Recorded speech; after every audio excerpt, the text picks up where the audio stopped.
Hey guys, welcome back. I'm IXL's Runamuck, trying to help you get inside the Terran mindset.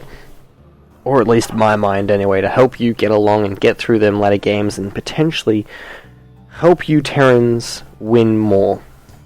Alright, in this game, gonna be another one of those 15 gas fast reactor builds on the barracks with a fast expand behind it, but with a little bit of a twist. Alright, if we'll just get into this real quick. Bam. Alright, here we are. We'll kick it off. Alright, so the entire point and view of these videos is to kind of show you guys where I'm coming from, what are my thoughts in these games, how I feel I did well in it, how I feel that, well, step by step, just going to go through what I seen, how I reacted, why I reacted, and hopefully this will give you a better idea on how to take this kind of knowledge and take that into further games of your own when coming up against Protoss, doing this specific build. And I'm going to do many more videos like this on potentially the other races and other builds in TVP.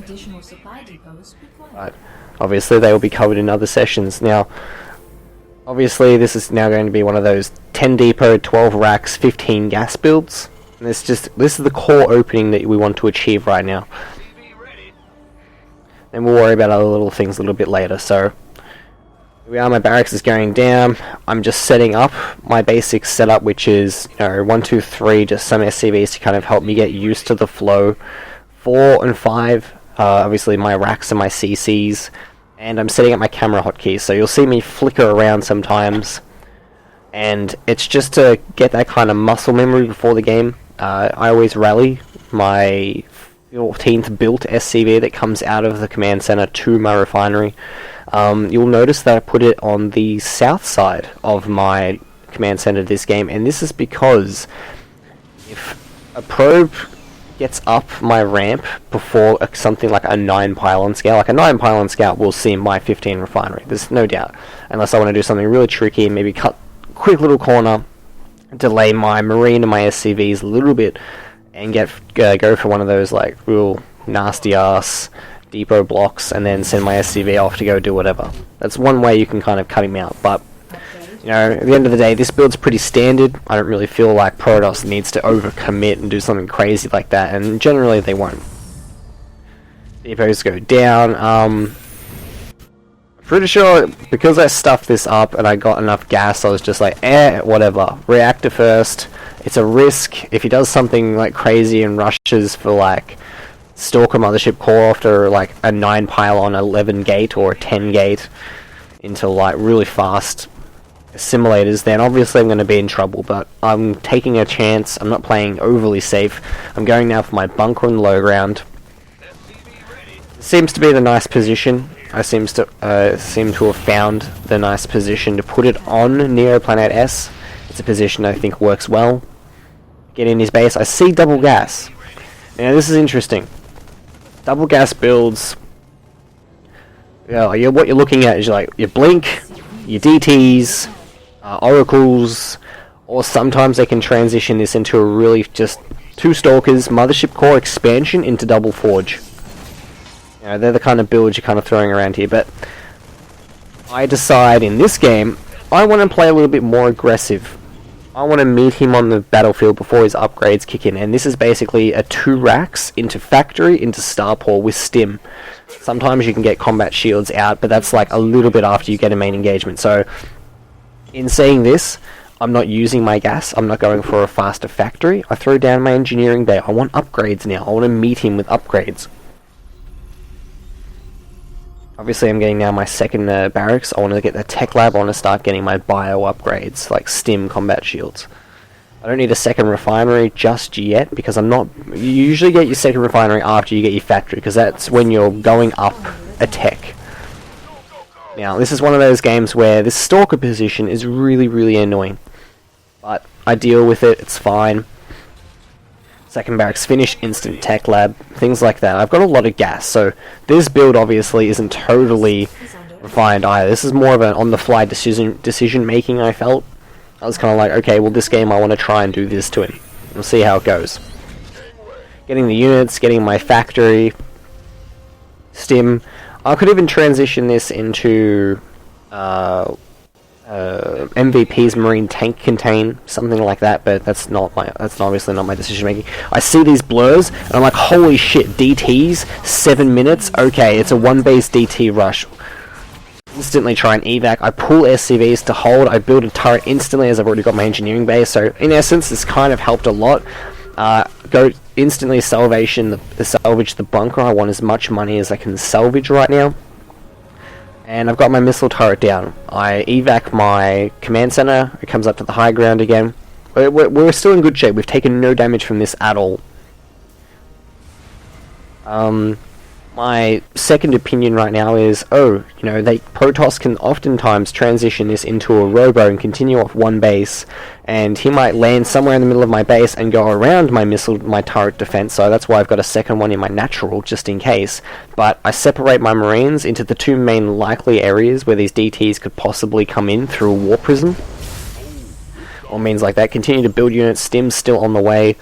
I'm getting a Widow Mine now to try and really lock down some airspace without committing too much. Like, Widow Mines, they're kind of cheap, like they're 75-25, and I'd rather spend that money and kind of utilize my gas, as I'm not doing it just yet, to almost instantly kill a Warp Prism rather than have a missile turret get 3 or 4 shots off at it and it just flies by, drops DTs, and they get in my base. So yeah, obviously the next step is to get Medivac in case he wants to try and all-in me with a gateway timing with the DTs. It's going to get up here and just be a little bit annoying, just checking up what I'm doing. Going now for my +1 armor, so just keep using the upgrades, keep spending the gas. You'll notice I'm not building tons of SCVs in this point. This is basically because I've already got 20. Also, the likelihood is I'm not going to be spending my mules, because my mules, if I get stuck on one base, is just going to mine my base out way too fast. And then I'm going to be stuck in a really, really awkward position. I've got this tech lab now off of this factory, so when my next Medivac finishes and I can push out across the map with safe scans, I can start getting a Raven. And if worse comes to worse, I can always lift off and run away. My second option is I want to take my natural, and I'm pretty sure that was the mindset I had in this game. You'll see me zooming in just then. That was basically a little trick I figured out that you can use to scout cloaked units like observers and DTs. If they're stationary and they're not moving, if you mouse scroll over an area, you'll see the blur a lot more effectively than what you will trying to sit there and squint at the screen.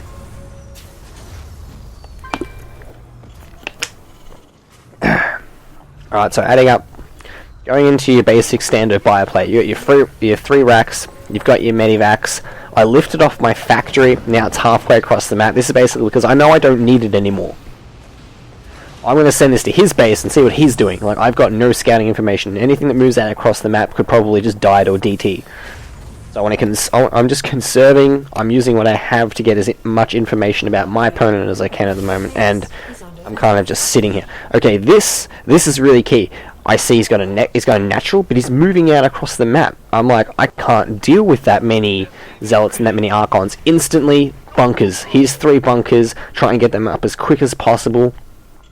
I pull those Marines back away from the Widow Mine. Obviously, if he's going to use a Warp Prism, he would have done so by now. Like, yes, he could still use one, so I leave the Widow Mine.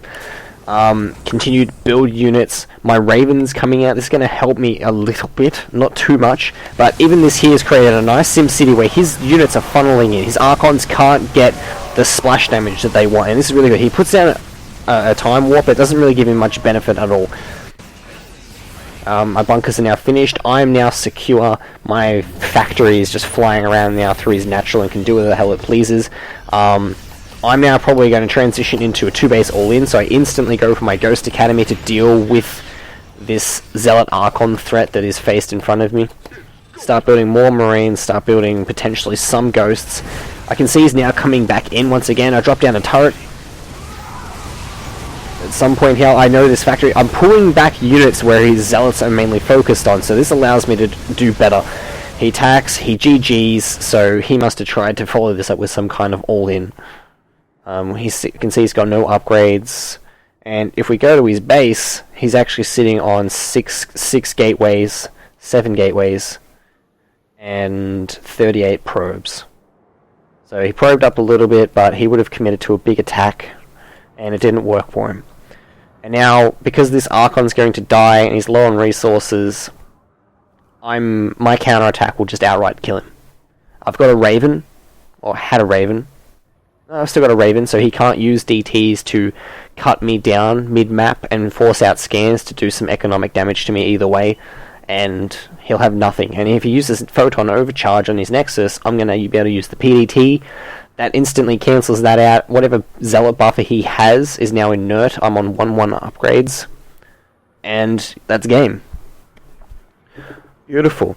Alright guys, comments, likes, subscribe, follow me. I do streaming a lot when I can, hopefully every second day for at least, 3 or 4 hours or something like that. And if you have a game or a style that you're trying to do following some of these main builds you might find on Gosu builds, Imber builds, or something like that, and you're finding it difficult to beat certain strategies, let me know. I'll try and find games where I will come across similar situations, and I can present to you my mindset and the way I went about it, and see how it went, whether it was a win or a loss. Alright guys, thanks for tuning in. I'm IXL's Run Amok, and